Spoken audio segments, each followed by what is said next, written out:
we're going to get started back in our study in Deeds of the Heart by Rabbi Bakalia. However, before we do that, Psalm 145. Last week we made a boo-boo. We were trying to find the Ashrei. You were looking at 95 or 90. Wait, yeah, I said 95. I was just off by 40, 30, 50. I was just off by 50. Game sounded good. Yeah, 30, 40, 50. Yeah, that's fair. Okay. Now, I did bring some things to assist us. So, Adam, come here a minute. So this be something that you can practice with at home. Give Ira and Ed one of those. Ray, and you guys keep one.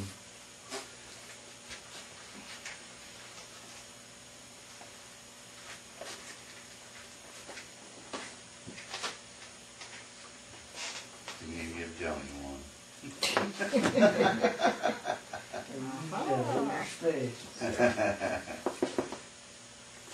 And Everybody got one?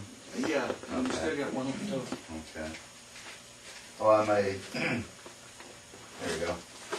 Now you can give everybody one of these. Keep you busy this morning. Well, yeah, why not?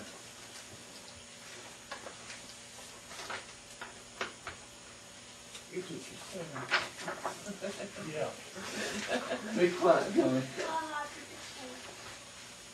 And this one should really help you. You be quiet, Right. more, Jeff. Yeah. That's it. There's two of them, No, that's just one. And there should have been 5 of them. No, here. We don't need but one. Well, somebody can have this one after I just kind of go through it Well, with it's you. okay. I've got stuff. I make copies at home if I need it. Okay. I was just thinking I'd put it in my car since I drive 30 minutes one way, 30 minutes Yeah, the other way. that's the easiest way to do it. Because otherwise I won't probably get... That's why I used to do a lot of things. You know, when I was going to down at Temple, I would just Yeah, that's what I did when I do went to stuff on school. tape I never or got whatever. to do Yeah, anything. exactly. It's a lot easier that way. Well, not easier, but you can get a lot At least accomplished. you get some done. Yeah, you get something accomplished in a 45-minute drive, you know, something like that. As you can tell at the top of the page, on the paper, it says Ashrei. And that's the name of the prayer. Okay. And the first section, if you'll look, down to where it says Tehillah by David. It says a psalm by David under the English.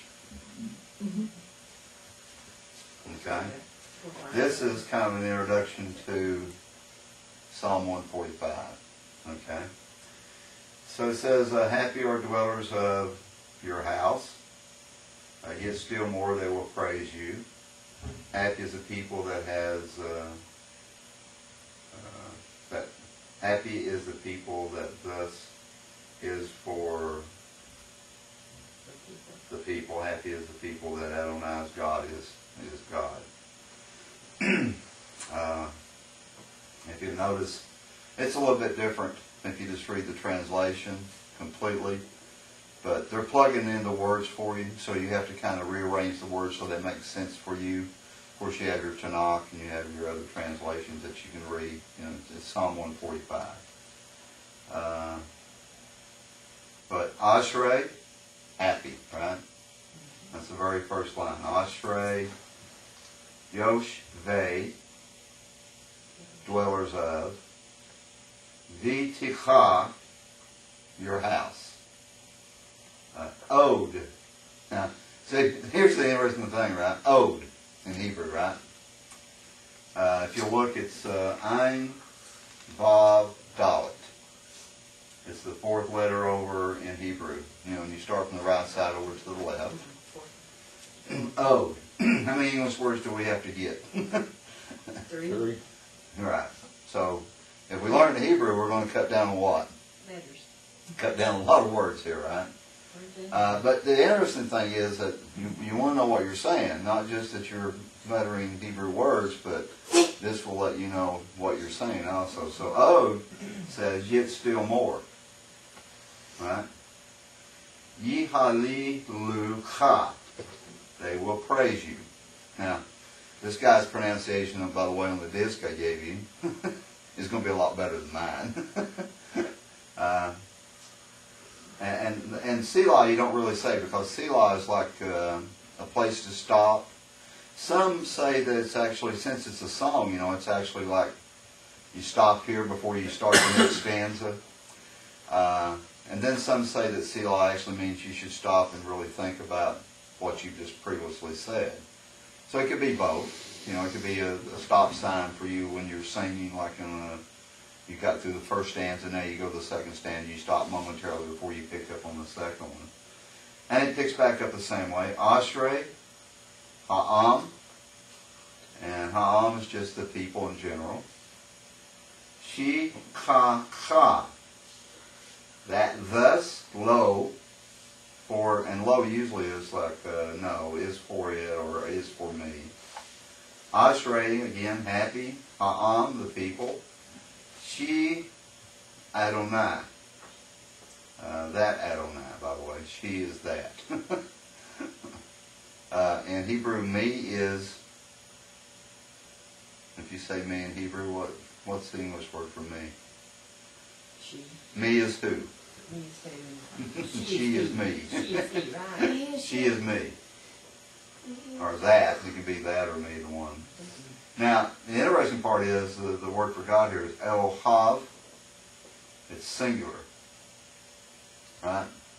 God. And we translate God, but it's a singular form of Elohim. Masculine here at this point. Next words is Tehillah la David. Right? We're not going to go through the whole prayer, but I just wanted to get you started at least. And like I said, the rabbi on the tape that or the CD I gave you will breeze you right through it. He's a little bit fast, but if you got this to go by as you look as he goes through it, you'll get the idea of how to pronounce the words. Okay? So that's Ashrei, happy, right? And that's Psalm 145, which if you read the complete psalm, you'll find it's very universal. Starts out that way, right? Happy is who? Happy is the people or the man that dwells where? In his house. The house of course, the house of Hashem. Okay? Okay. Last week, in our discussion, Jesus of the Heart, we had gotten to page 703. We're still in the gate of self-accounting, which he has given us, by the way, in this chapter 3. He talks about 30 different ways of self-accounting. And he doesn't necessarily say that that's the minimum, or maximum, I'm sorry. He just says we're going to pick up and look at 30 different ways of self-accounting. And we've gotten to point number 11. And point number 11, he begins, and he says, one should make a personal accounting of his days that have passed. In other words, he should what? Make a personal accounting of the days that have passed. Look back at what he's done. Look back at what he's done. Reflect on it. Whether he occupied himself then in the service of his God or in the service of his instincts. Now, basically, within the context of the Torah, you have two types of individuals. And that's true within us too, by the way. But there's also two types of individuals. One that serves God based on his intellect, and one that thinks he's serving God based on his instincts. So you have the instinctual man, and you have the intellectual man. Right? And you have to figure out, where am I in all of this? Am I serving God instinctually, with my emotions? And by the way, it's not to say that you can't serve God with emotions. but they have to have what? What do emotions have to have? Have to control them. They have to be controlled. And how do you control them? Through your intellect. Through your intellect. So if you're serving God with your intellect, and your emotions try to, take you away and steer you away from things, then your intellect will guide them back around. Now, basically, we talk about our instincts or emotions as being the Yetzer Hara, right? The evil inclination. I mean, that's kind of the idea we put to it. What we have to understand is that when God created us, He also created us with emotions, right? I mean, He created emotions. So are emotions bad? No. Per se, they're not, right? As long as they're being what? Control. As long as they're being controlled. In the Shema, it says that we are to love the Lord your God with all your heart, and we usually understand that as you love God intellectually, you embrace Him with your mind, right? And then you do what? What's the next thing He says? Love God with all your soul. What's soul? Your emotions. All that you are. Everything that you are. And so, it's only after you embrace God's service intellectually, then you can do what? Then you can embrace Him with all that you are, all your emotions, all your instincts. Then they can be controlled. The whole effort, by the way, is to take a human being, take his intellect, and begin to direct his emotions or his instinctual drives toward the service of God. Right? So there's nothing wrong with that. So, that's what we actually should be doing. So eventually, man winds up not only serving God with his intellect, but with his Yetzer Tov, but he also serves God with his emotions, his Yetzer Hara, his instincts. Now, I know that's difficult for us to do because sometimes they just kind of pull from each other. But there's things that you can do to prevent that. And one of the things you can do to prevent that is, of course, studying the Torah itself. And that doesn't mean, just studying the written law. It's understanding the oral law. But it's also asking questions as you go along. For a lot of people, they read. For example, if you're reading in the Talmud, one of the failures of people sometimes to understand is that the sages of Israel, when they present something, the first thing they have to do is figure out what is the problem. Is there a problem? Right?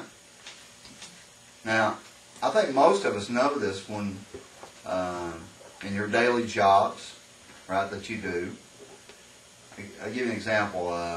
This will fit Brenda's, since she's in healthcare. Brenda, why can't we, or why haven't we, come up with a cure for the common cold? Why do we continuously only just treat the symptoms? Well, because they don't know exactly what causes it. They don't know exactly what causes it. So if we don't know what causes it, we can't do what? Treat the You can't come cause. up with a cure because you don't know what to do. You try things, you do different things, reason for treating symptoms. Right. Because they know what will help those symptoms, but they don't know what will get rid of it. But the main problem they've not resolved yet. Is identifying the cause. They haven't identified the cause. So they have this problem, but they haven't identified the problem yet. They identify the symptoms that result from the ultimate cause, and so they become pretty good at treating some of those symptoms, but they can't treat that. So the question that you have to ask is, number one, do we have a problem? Right? And number two, are we keyed in on the right problem? Do we have the problem? Because, we can come up with all kinds of qualifying ideas, but if we don't know exactly what the problem is, then we never come up with what? The cause. The solution, the cause. We never get to the point that we actually know what is the ultimate solution. So the first thing you have to do is actually really identify the problem. Once you get the problem identified, then you start really working on solutions to the problem. So, and this is what you find in the Talmud a lot of times, that rabbis are actually identifying, we got a problem, okay? I'll give you an example. I was talking to, me and Joni had a long discussion about this yesterday morning. She asked me if I was going to bring it up, and I said, no, but I guess I will. Let me give you an example. And there's 7 laws.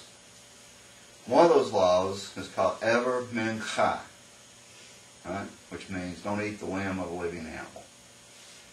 Now, what type of law is that? At least in your mind.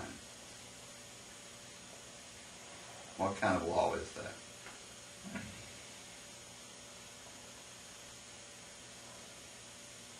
You talking about like dietary or whether it's Yes, positive yes, or yeah. What type of law is that? Because of the dietary law. Some say it's that. You want to be like a humanitarian law too. Some say it's that. Some say it's don't be cruel to animals. Some say it's a dietary law of some type. Okay, and that's really the 2 major ones that everybody picks out. Okay, is it any of those? See, now we got a problem because somebody says it's this, and then somebody says it's this, and maybe it could be both, or it could be neither, none of the above, right? Well, there are ways, by the way, that you can actually solve this dilemma, right? And first of all, you just got to go back and start looking. Now, halakha is unique within Judaism. You can't always figure this out, but for the large part, you can a lot of times. Behind halakha, because halakha is just the law. Here it is, this is what it says, this is what you do. Okay? So you have halakha that says, I cannot eat the limb of a living animal. In other words, what the halakha is stating is that before I eat an animal, it must be dead. In other words, no breathing, no heartbeat. It's dead. I mean, that's how the Talmud defines life. No heartbeat, no breath, it's dead. Now you can do what? Yeah, you can cut it up and eat it. If, by the way, that you remove a limb from that animal, let's say I remove a limb and the animal survives, and it lives for a long time, and I put the limb up in a freezer, and eventually I kill the animal, or eventually the animal dies, can I eat that limb that I put in the freezer after it's dead? No.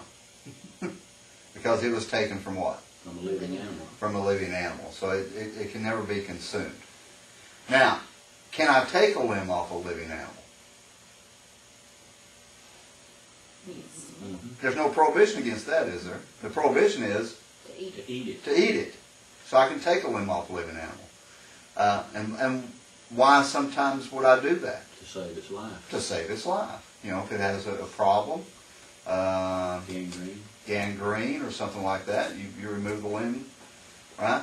I wonder how many wounds are at. Okay. So that kind of helps us begin to understand. It's not about being cruel to animals, is it? Because if I can remove a limb, that would seem like it might be what? Cruelty. Might be cruelty to an animal. Might be. And say it was, it might be. But in certain cases, as we just stated, it's what? It's life-saving. It's a life-saving. But it would seem like we were being cruel to the animal. Okay? Now, there's a qualifying remark, by the way, when God gives mankind the right to eat, an animal. Because remember, from the time Adam was in the garden until he got kicked out of the garden, up and all the way up until the time of Noah, was man able to eat an animal? Was he able to kill an animal and eat it? The whole time while it was in the garden?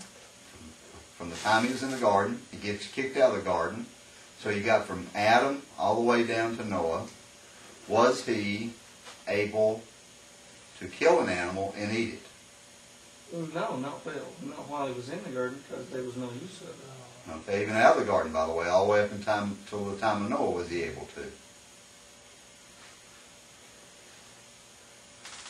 Wouldn't think so. No. And there's a question, by the way, in the time that the sages bring up the issue is, and they say, okay, what's the issue? Excuse me. The issue is, okay, Adam couldn't kill an animal and eat it, but could he eat it because it died of itself? Then could he eat it? Because they're still asking the question, did Adam have 6 laws? Did he have 7 laws? Right? Did he have 6? Did he have 7? Well, finally, they say 6. But the question is, could he eat it after it was dead? You know, if it died of itself. I would think so. You know, we call it roadkill today, man. Because he would have to be there and basically see it die, because if it any longer than that, it would already start to decay and have all kinds of bacteria and other potential problems. And we're going to get to that one, by the way. It's a good qualifying statement. But in Genesis, when God gives the permission for man to eat an animal, remember he says, even as I have given you all the green herb of the field, I also have given you every creeping, crawling thing that has life. I've given that to you also. Okay, that's kind of a clue. Yeah, because there's certain plants that you can't eat; they're poisonous. Okay, but did he tell us which ones? Mm-hmm. We'll get back to that too. See, Figure that every time you ask something, you always become enlarged out, right? There's more questions that become. And a lot of times, animals can eat plants that we can't. Yeah, and a lot of times we can learn what plants we can eat and what plants we can't from By animals watching too. the animals. And basically, I think that's what we did for a long time. I watch them be cleaning. Right. So it gets expansive, but we have to kind of zoom back in on things, right? Now, let me ask you another question. Could man kill an animal and not eat it? No. Yeah, self-defense. Okay. Any other reason? If it was killing something else or threatening his family or something, which is all basically self-defense. Okay. Any other reason?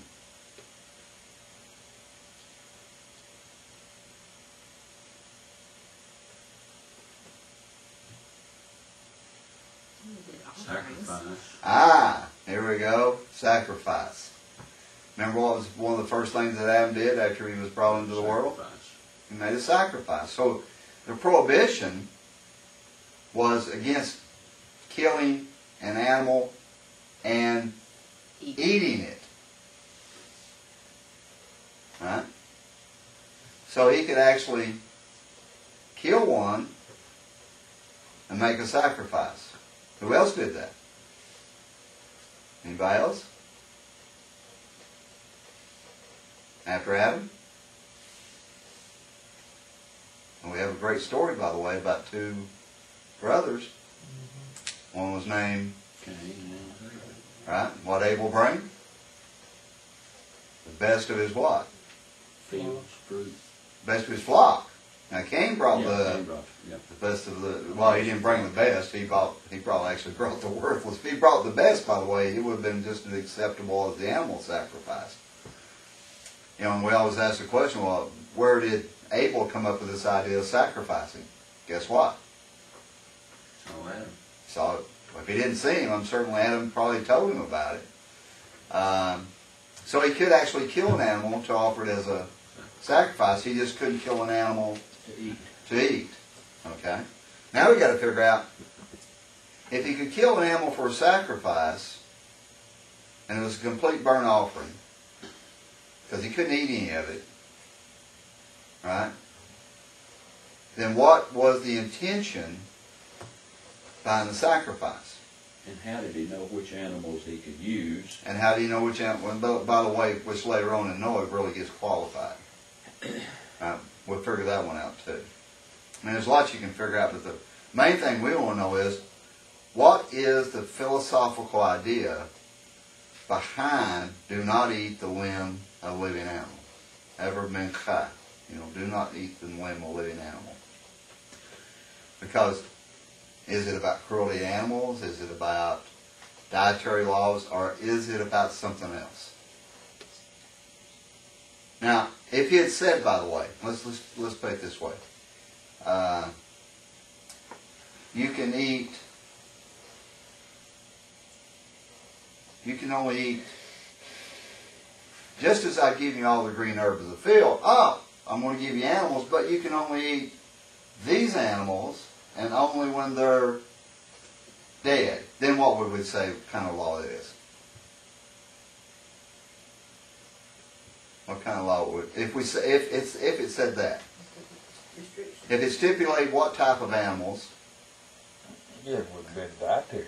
then we would have a dietary law. Right? Yeah, it would all be health related. It would health related, spiritual related, like with Israel can only eat certain types of animals, right? So then we would say, okay, then we have some type of dietary law. Okay? Let me give you an example, and this is an example that Rabbi Chait gave when he was talking about this years ago. And see if you catch on the example. Okay?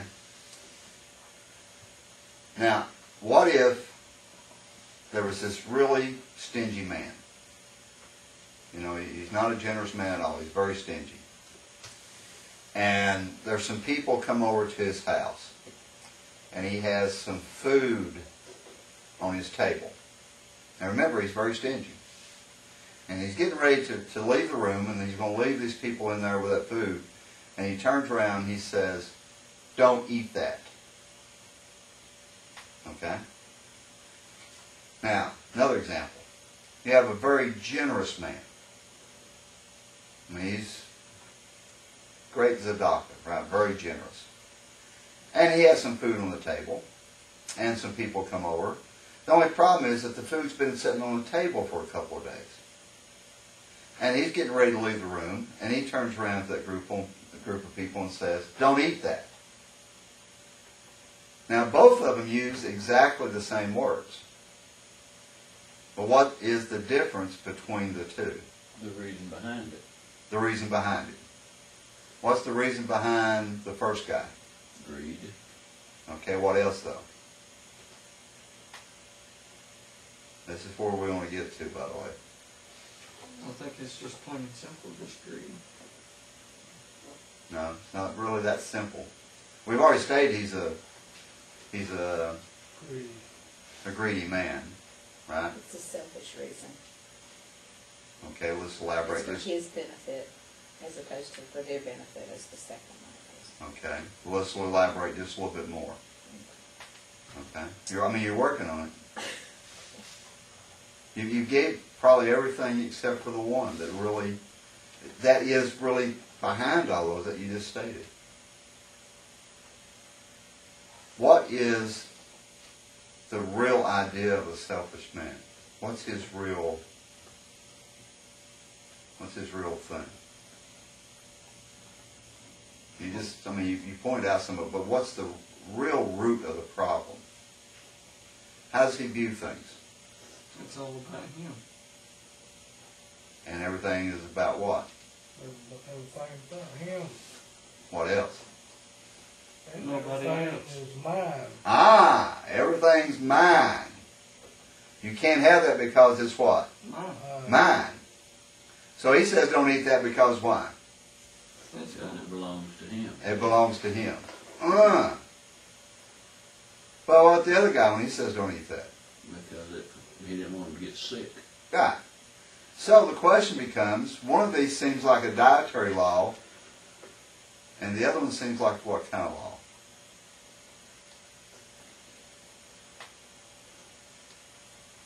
Now don't think, by the way, that just because the example that this guy is a miser, that you can't apply this to somebody else, to an idea.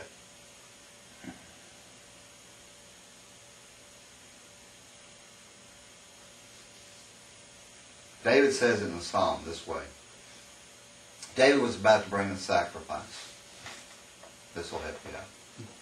David was about to bring a sacrifice to Hashem, right? And he says, oh, wait a minute. I'm about to bring you something It's already yours. that's already yours. How's this work? Right? Does that help you? With the idea behind it? Well, the one man thought it was, the food was his, and the other one thought that it didn't belong to him, but God's providing for everybody But he tells him not to eat because because he didn't want him to get sick. he didn't want him to get sick. Now that would be a dietary law. But the other guy says don't eat that because it's Mine. mine.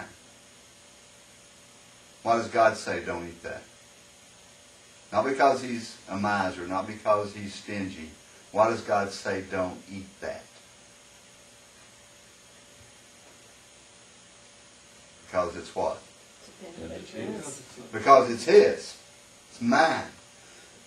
Now in the beginning, by the way, he says you can eat all of this green stuff. Right?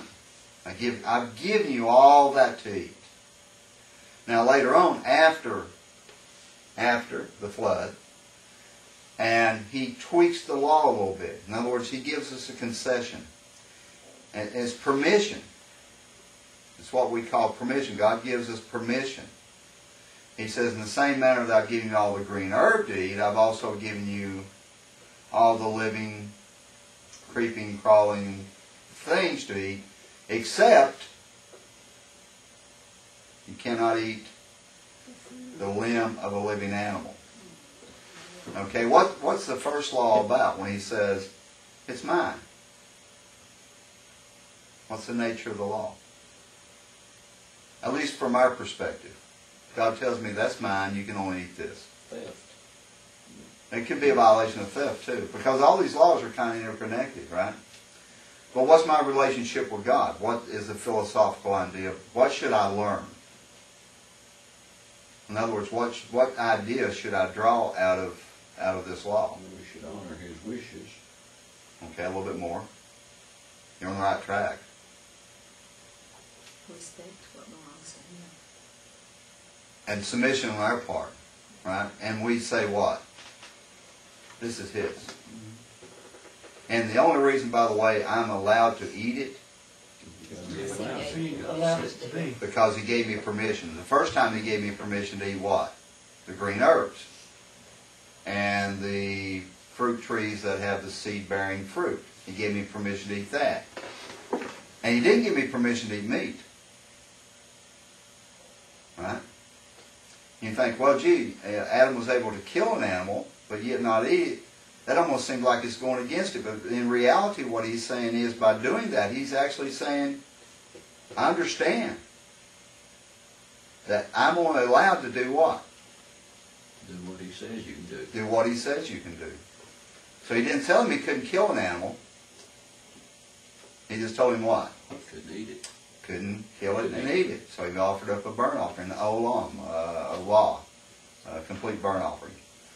So the point of the law is, it's not a dietary law. Then a dietary law have been formulated in a different way, right? It is not a law that says don't be cruel to animals. Now, by the way, later on in the Torah, we find a lot of laws that stipulate not being cruel to animals. When the ox is trading out the grain, what can't you do? Can't muzzle him. Right? Can't muzzle the oxen. He can eat what he wants to eat. If you have animals, before you go in and sit down to eat your own meal, you got to feed them. That's your obligation. What about hooking up an ox and a donkey together to plow with? Unequally yoked. What's going to happen to that poor little donkey? It'll be work today. If he worked to death by that big old strong ox. So those are laws that actually deal with what? Cruelty. cruelty. Don't be cruel to animals. Feed the animals before you eat. Don't muzzle the ox while he's treading out the grain, while he's working. Don't hook up an ox and a donkey together, because you're going to kill that poor little donkey. You're going to work him to death, that big strong ox. So those are laws that deal with what? How we should treat animals. But the law that deals specifically with don't eat the limb of a living animal, that prohibition is a law that is, halakhically we can understand it. But what is the philosophy behind it? What philosophical idea? And the philosophical idea is our submission to God. He's in charge and not us. It's His. And He gives us permission to do this or do that. It's always our submission to Him. And every time that we apply that law, by the way, it's back to submission. So you have to ask a lot of questions, and there's a lot more questions, by the way. There's questions, I think some of the questions you brought up, so there are side questions that we can learn from, by the way. And we do learn from them. But that's the whole thing. You present the problem. We have a problem here. The problem is a lot of people think that the prohibition against eating the limb of a living animal is a law that speaks about being cruel to animals. Go to websites. Right? Go to websites. Especially Jewish and B'nai Noah websites that promote the idea of the 7 mitzvahs. They inevitably will talk about a law that's being cruel to animals, or some kind of dietary law. The reality is that it's neither. Right? Because if I can remove a limb from an animal, I just can't eat it. And that could be seen as what? Cruelty. Well, we assumed that he did. What do you do with a sheep that keeps wandering off? Break its leg. Or you could Take it off. take it off. Is that being cruel to it? You would think. You would think, but there's no law that says you can't do that. The only law stipulates that you can't eat it. Right? We can take limbs off to save animals' lives. No problem. Three-legged dogs are pretty common. Three-legged dogs are pretty common in our society today. So we have all these things, by the way, that we can look at, but we have to ask the questions. Right? So you have to, first of all, what is the problem?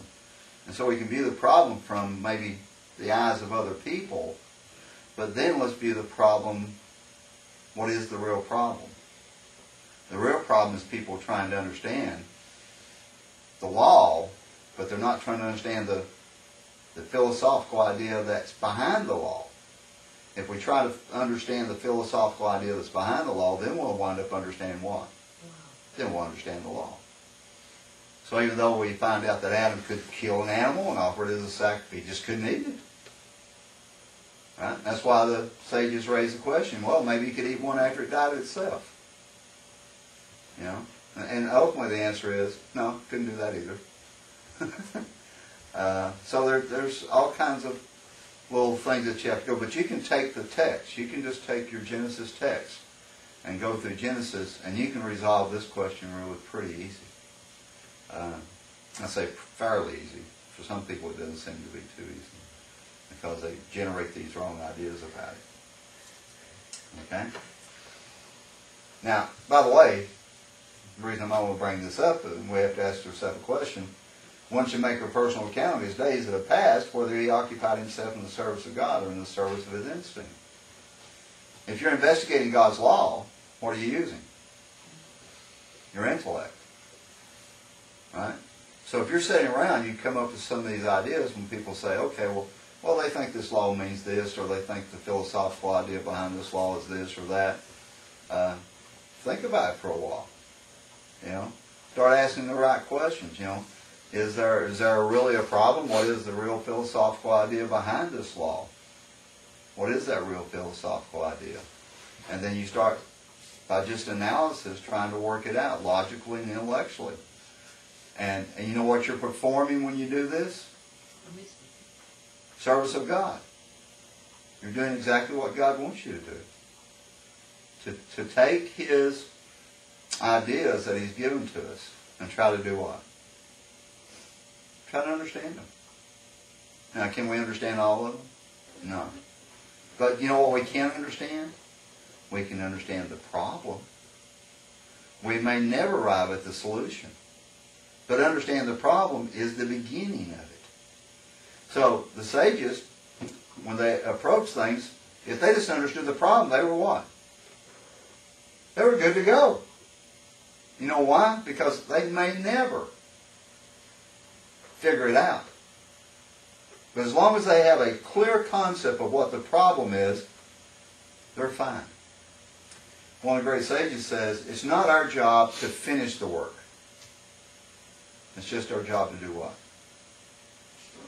To begin it, start it. That's our job. Right? So it's incredible that it's just our job to start. We don't have to finish. Now, if you look at it like that, you can be a lot more optimistic about doing something. I mean, really, when you think about it, I mean, look at the psychology that's used in this. Right? Because most of us, we think that we have to do what? Start and finish. We got to start and finish. Well, if we don't start and finish, we've not accomplished anything. We failed. Just made a mess. We just made a mess. The psychology is telling you, you don't have to do what? Finish it. You don't have to finish it. Strive toward it. You just strive toward it. Now, if people start out in their lives striving towards something, now, a lot of times they will ultimately do what? Finish it. They'll finish it. But if you set a goal before people that is so far beyond them to begin with, they're not even going to start. I'm not going to do that. Look at all the years I'll have to be involved in it. No way I'll ever finish it. No way I'll ever get that finished. I mean, you've heard these words before. We all have. We've probably even said them at some given point in time. But my point is that the psychology that the rabbi gives to you is that you start. You don't have to finish. But you're in the process of doing. So you're in the process of serving God. How do I serve God? One way is, it's just looking at His laws and trying to understand them. If there's a problem, doesn't mean we're always going to resolve it, but we want to understand the problem. But we don't quit either. But we don't quit. We keep working, right? So if we don't finish it in our lifetime, Work in progress. it's a work in progress. You know, at least we can live something for what? For a while. And we Somebody can else leave to do. something behind for somebody else to Somebody pick else up to on, continue to work.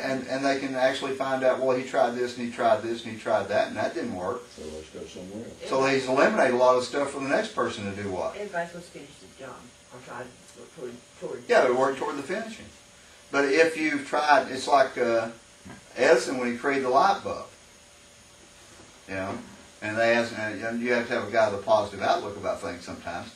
But they asked Edison, you know, well, all those times you tried and failed, how did he see them? Wasn't failures. Wasn't failures. One Ways step not closer to failure. the right answer. He said, I just found out the way that it wouldn't work. This didn't work, you know. So it's a process of what? Elimination. Process of elimination. Don't we do things from a process of elimination sometimes? I mean, sometimes that's the only way we can resolve things. That didn't work, so we'll do what? Something different. So we'll try something else. So if we can leave a legacy behind of trying to understand God's laws and His philosophical ideas behind them, if we leave a legacy behind, we've identified the problem, but we never really arrived at the solution. But we can say, okay, we tried this, and this didn't seem to work. Then people don't have to do what? Try those again. Don't have to try those again. Or they can actually try them for themselves, and they arrive at the same conclusion we did, and as well, you can't use that. Then go on to something else. So it's not our job to finish, but it's our job to start. Okay? So this service of God is the most important thing in the aspects of our lives. So he says, let him draw the following analogy. Suppose the king had given him money to spend on certain expenditures and had warned him not to use it for anything else, and that he would hold him to a strict account at the end of the day and would not forgive him even a penny. Would it not be prudent on his part to make a reckoning? at the end of every month of the year to determine how much of the money was gone and on what he had spent it, should he not take scrupulous care of the money that remained and take notice of the time that remained, so that the final reckoning would not come upon him all of a sudden without him knowing his assets and his debits? Good question, right? I mean, he's posing questions to us, so which one would we rather, what is the solution here? Which one would we rather go with or be with? Because he gave us two different ones here, right? Let's look at it again. Draw from the following analogy. What's the analogy?